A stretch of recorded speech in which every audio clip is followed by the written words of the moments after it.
I think that Harris clearly ran away with the debate. Trump missed a number of opportunities to stick to a script and stick to policy. And I think that was a mistake for him. And he could potentially have to correct it with a second debate. I doubt one will take place. But if the polling data starts to turn against him, as Kamala Harris's sort of appeals to moderate voters last night, should that work, he may have to commit to another debate.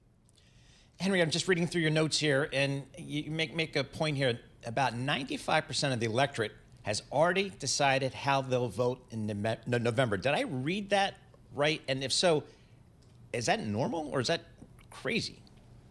Almost everybody has decided how they're going to vote. There's only about 5% of the electorate that's undecided right now. They're not, they're actively trying to ignore politics, but they're going to engage post-debate. They're going to see clips from last night and start to make a call.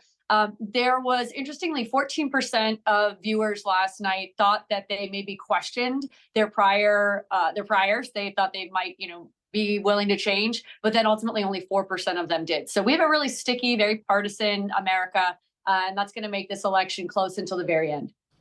What do you think can move the needle now? In some ways, this was the public's first introduction to Vice President Kamala Harris. President Trump is still a known quantity, but nonetheless, how do they then further this if there's no second debate? Right. 23% of Americans are still looking to learn more about Kamala Harris's policies. Most of Americans already know all of Donald Trump's policies. So the real uphill battle is on Kamala Harris's side.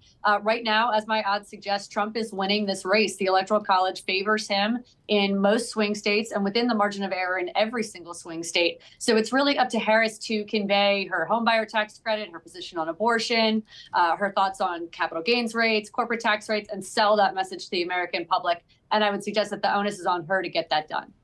Just on Bloomberg radio and television, Henrietta, just before we came to you, we were listening to Cantor Fitzgerald CEO Howard Lutnick, who is a strong Trump supporter, make the point that we've heard from a lot of folks that VP Harris should be more accessible to the media, should do interviews, should do town halls, press conferences. What do you think about that? I'm sure that she will. As we go forward, the next major event is not until October 1st with the vice presidential debate. I think there's, 20 some odd days between now and then for the Harris campaign to take, a sit down with a major editorial board and do more live town halls. What I think Republicans want to see is her stand alone as opposed to with Tim Walz, which is, of course, what the interview with Dana Bash on CNN was a few weeks back. So I expect that she'll get out there. And the fact that American voters want to know more about her policies means that it is in her best interest to do that as well. What I also was noticing when I was reading a lot of takes on independents who just weren't clear is that a lot of them are the people who go to the store, buy stuff, come home, and it's rough. And economically, it's really hard. And that the debate last night didn't speak to that, inflation or the economics. And you take a look at the inflation data today, right? It's kind of a mixed bag for everyone. But some of the core things like eggs are still a lot higher, and those prices are still a lot higher.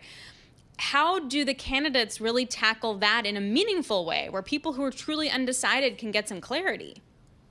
This is why debates are so important for the challenger or the other candidate, in this case, Donald Trump, to really hold her feet to the fire and say, answer these questions, speak to inflation. And Harris has, to her credit, they will have a great track record to say it was 7, 8, 9% 2 years ago, and now it's down to under 3%. So there is a message that can be delivered from both sides, but they just weren't sticking to that script last night. Another reason why I think Trump would benefit from a second debate is because he could hammer those points home, which he should have done last night. I do think also, just to speak to the inflation data, gas prices still being low, to bring it back to the beginning of our conversation, is really important here. Gas prices factor into the American psyche, I would say, more than the price of eggs. So that being low, I think, does help Harris.